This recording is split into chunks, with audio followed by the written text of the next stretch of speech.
Hi, my name is Chris. I'm a BeWell Health and Wellness coach, and I'm also a grad student at Columbia. So to deal with a lot of the stress that comes from academics, I like to keep to-do lists. Sometimes I keep them on my laptop on the Stickies app that comes with Mac so that it's just on my desktop so I can always be thinking about it and glancing at it.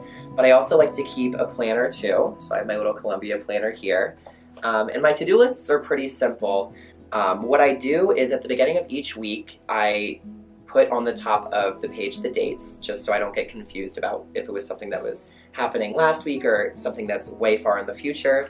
And then I list the different things that I need to get done that week or that I'd like to get done that week. And I space them out too.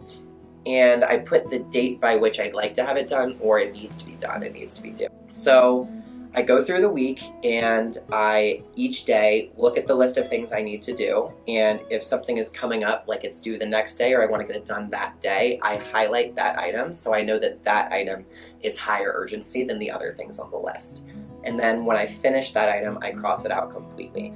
In a perfect world, at the end of each week, every item on the list is highlighted and crossed out. And sometimes if I don't get to something and it wasn't something that was due that week, but it was something I was just trying to get done earlier on, I'll add it to the list for the next week. And at the bottom of my to-do list for each specific week, I'll have a section that just says upcoming or things to keep thinking about for the future.